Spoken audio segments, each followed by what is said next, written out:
Ukrainian drones strike Russian airfields and refineries, while the Ukrainian armed forces receive new planes and a new air defense system, a new Patriot system, which is now in operation. We'll talk about this as well as about the developments along the front line in this situation report about the war in Ukraine.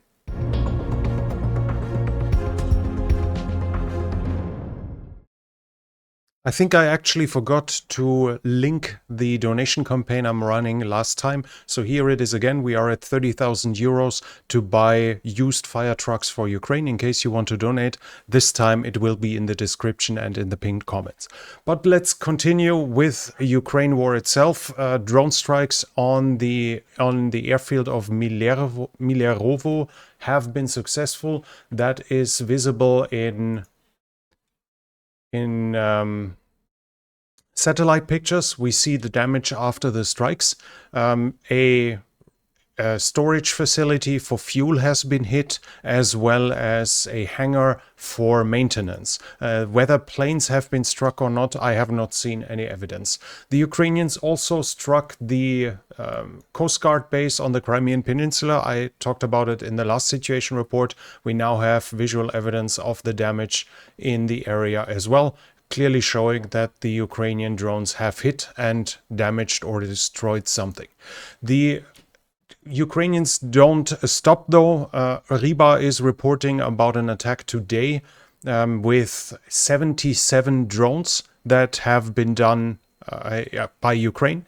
47 of them alone, according to the Russian mill bloggers, have aimed at Rostov, and the Russians are saying one of the strikes was meant for the airfield in Morozovsk. Riba admits that not all of the drones have been shot down, but one hit a fuel depot that struck a fuel depot that was on the airfield. Satellite pictures show, though, that on the airfield there was recently, where a strike has happened now, recently there was a parked Su-34 that was operational, so one of the fighter bombers that the Russians used to launch glide bombs. It has been recently been in that exact place where the drone hit. That doesn't mean, though, that the drone is destroyed. So far, we have no confirmation about this. In Tuapse, the Russians are also admitting that 1 out of 8 drones got through and hit an oil depot, but we have visual evidence that oil depot is probably wrong information. We see how slow the drones are, and still some of them are getting through, and you see it's clearly a refinery that is being hit here with the drones by the Ukrainians, and it's diving down and hitting the refinery. Later in the video, another video shows that a fire was burning in Tuapse, so the drone has hit a mark and has done damage. The Ukrainians are reporting that in recent Russian strikes they managed to shoot down an so far unknown drone that is flying at just 20 to 30 meters in altitude, so significantly lower than previous drone attacks. No further information so far was given. It seems to be based on a reconnaissance model, but it was going on a strike mission apparently by the reports. So Russia has apparently developed a new strike drone. There are also some rumors that some of the parts are of Chinese origin, maybe in reference to the supposed cooperation and prefabrication in China of attack drones, but as of now I have not seen a confirmation. The Russians continued their strikes in the rear areas of Ukraine, in the Ukrainian hinterland. Here they are continuously using drones, but also ballistic missiles. And whenever I see the reports right now, almost every day, usage of Iskander-M SRBM, so short-range ballistic missiles, are being reported, clearly showing that the Russians have ramped up their production in the last years of this war. On the northern front, we have some developments. The town of Liboke is now fully back under Russian control. This is being confirmed with visual evidence, so probably the front line is at the very least like this here by now. But as of what we know so far, the Ukrainians have been pushed out again. Liboke seems to be under full control by the Russians again. Further east, the Russians managed to advance somewhat in Staritsia here, but really a minor advance. They have been spotted here. We have a geolocation by the at this point, that the Russians have reached this point. So a small advance into the contested area, into the gray area over the last few days. On the Eastern Front, the Russians have advanced at various tree lines at Avdiivka, Andriivka, another Andriivka here, which was, I think, here, down here. The Russians managed to advance roughly this area here. So the several windbreaker tree lines have been occupied by the Russians, where they have reached the Sherebets here in this area now as well. That was north of the Seversky Donetsk. We moved to the southern area south of the river. Here the Russians have advanced in the northeast of Chasiv Yar. They have more or less taken the tree lines here and somewhat in this up here, and this area so far was not confirmed as occupied by the Russians. Now it is, so they gain full control roughly of this area here. The Russians also advance further south in the direction of Toretsk. Here they have advanced in Zalisne. They more or less gained this area over the last few days. So roughly this here is now under Russian control, including some built-up areas. So in the house-to-house fighting, the Russians have been successful. In the last situation report, I already showed you that the Russians had reached this point here. Further south, the Russians are consolidating their breakthrough. It's not really a breakthrough, but their penetration of the Ukrainian lines at New York. Here they managed to gain additional ground roughly, that wasn't right, roughly this area here is now under Russian control. 1.2 kilometers in depth and 2.2 kilometers in width have fallen to the Russians. They also managed to advance in this tree line here to the west of their penetration of the Ukrainian lines. Further west, the Russians are advancing from Losuvatske, which they have taken a couple of days ago, down the tree lines here. At the same time, at Progress, they managed to advance somewhat to the west and advance north here. According to some reports I have seen, there are supposedly still Ukrainian soldiers in here, which the Russians clearly want to cut off. We'll have to see how that turns out, but it can obviously be expected that this area here is going to fall to the Russians within the next few days. That it's probably close to impossible to support soldiers here unless maybe with drones, with the Russians being this close to the to each other, 800 meters and much of it open field. So if Ukrainian soldiers are in there, they are in grave danger at this very moment. Further south, the Russians have had some success in the area of Nevelske. Here, the Russians managed to advance in the east. We have a geolocation here again that the Russians have now reached this point, which is here.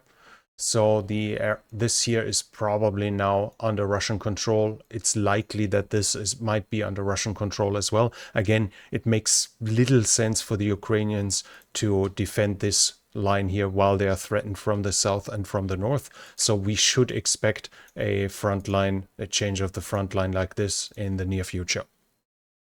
Further south in Krasnohorivka, the Russians have also consolidated their position. Ukrainian mill bloggers now attribute more or less this whole area to the Russians. We talked about it in the last situation report. So we have now admitting the Ukrainian mill bloggers admitting more or less the loss of this area. I do not have fresh geolocations that the Russians advanced further north, but the northernmost we had, I think, was here, and we had them roughly in this area. That's why I believed that this area here in between is probably already in Russian hands. Now we have the confirmation from the Ukrainians themselves. The Russians also advanced in Maximilianivka here. We have geolocations of them advancing into the east of town here and here. So that's roughly here and more or less here. They have entered the town again. They have been visually confirmed in the town a couple of weeks ago, but since then we didn't see any further advance. So probably they were pushed back or destroyed at that point. But as of now, we have them advancing roughly at this point, even though I cannot confirm that they took permanent positions there. That was it, though, from all the rest of the front line. I do not have any change further west, not on Velika Novosilka, not at Orechiv or at the Dnipro. So we switch over to other news in partisan and sabotage espionage area. We have some news. Spain has arrested 3 persons that it's been reported that they were hackers that worked against websites of Ukraine and of supporting nations. But from what I've read, they were only doing DDoS, so distributed denial of service attacks, with a software that accesses a botnet that is being provided by a Russian hacker group. So they might just be what I think is usually called script kiddies, but no real hackers themselves, still, though they use DDoS attacks and were arrested in Spain. The Russians are claiming that they found explosives and fuses in packages from Germany and Italy in the postal service. They claim that it was meant for sabotage inside of Russia, and they claim that the perpetrators were guided from Ukraine. Obviously, we do not have any proof of this and no way of checking it. We have some news from Russia itself. Kommersant is reporting that ball bearings have damaged several planes. According to them, before the war, with falsified documents, spare parts were bought and given to the military of low quality. 6 Ilyushin 76 are out of commission for now and have to be repaired because of this. All of this was before the war, as they are saying here, until 2022, but it still shows the issues that were plaguing the Russian military before the war, and which probably to a certain extent are still plaguing them there, even though we do witness extensive attempts to reduce the corruption and the impacts of it in the military during the war now. There are also reports that several hundred Cuban citizens are now already fighting on the Russian side. It seems like this is against the will of the Cuban government, but as of now, we do not have any reports that the Cuban government demanded the return of them like we had it from India and Sri Lanka. And as said, the number is several hundred, so probably the strength of 2 to 3 companies the most, not a decisive aid that Russia is gaining, at least from Cuba, at least as of now. Also, we hear another oblast has started with what I would call affiliate marketing. Yaroslavl is now doing the same that Tatarstan did. If you sign a contract with the Russian military and bring a friend, you get an additional 100,000 rubles as a prize on top. Basically, affiliate marketing in this regard. 100,000 should be roughly $1,200 in this very moment. Slatkov, a Russian mill blogger, is reporting about a school that is training motorcycle tactics. This shows that the Russians believe that motorcycle troops are working well enough to invest more into them. We've witnessed the Russians using them for quite a while, and it seems at least the Russians are believing that the speed and the maneuverability gained with motorcycles is worth the cost and the lack of cover for the soldiers doing those attacks. Troop generation from Ukraine, we have some news. There are some claims that in media, I found it in German media, that Ukraine's recruitment is going so well that the Ukrainian government says that at the end of the year they might be able to demobilize a few soldiers, or at least send them on a lengthy front vacation. As of now, I have not seen a confirmation of this, but after Ukraine started the mobilization, the next wave of mobilization after the changing in the law, the reports are that significant number of men are now freshly into the military, which would obviously give the Ukrainians some leeway. The Ukrainian foreign minister is reported to travel to China after an invitation by China.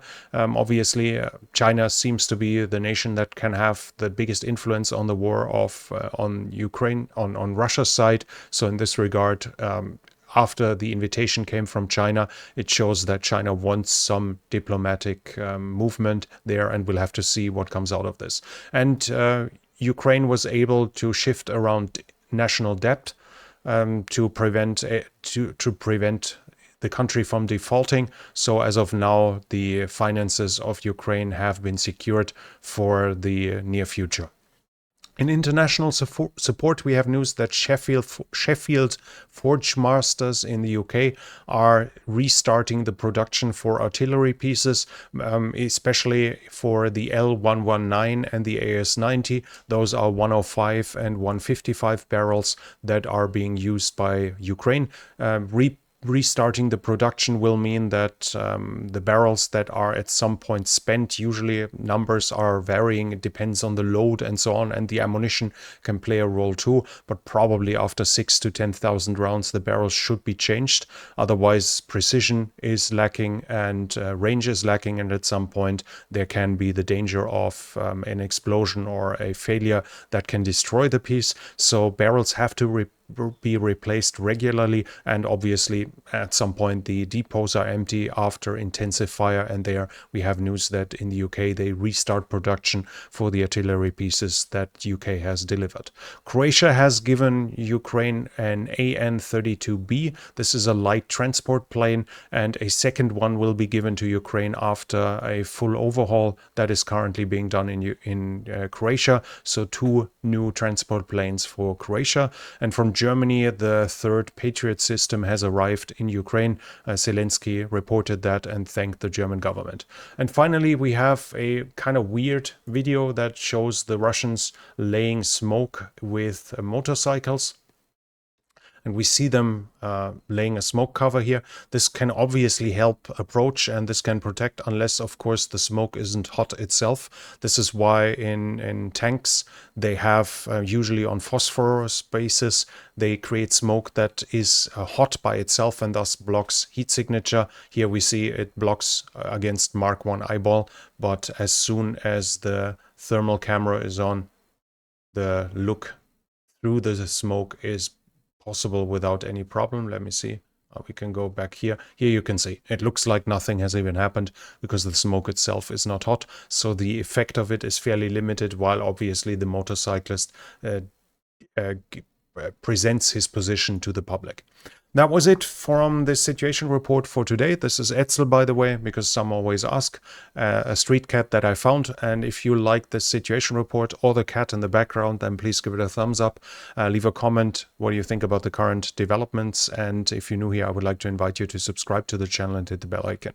If you want to support the channel, this channel is only possible because of the support of you. Then you can do so by the means in the description. There you'll find some options, and there you'll find the link to the donation campaign that I'm currently running from my German channel as well. It would be nice if some of you pitched in to help Ukrainian civilians with new fire engines. But that was it from me for now for today. Thank you for watching, and I'll be back.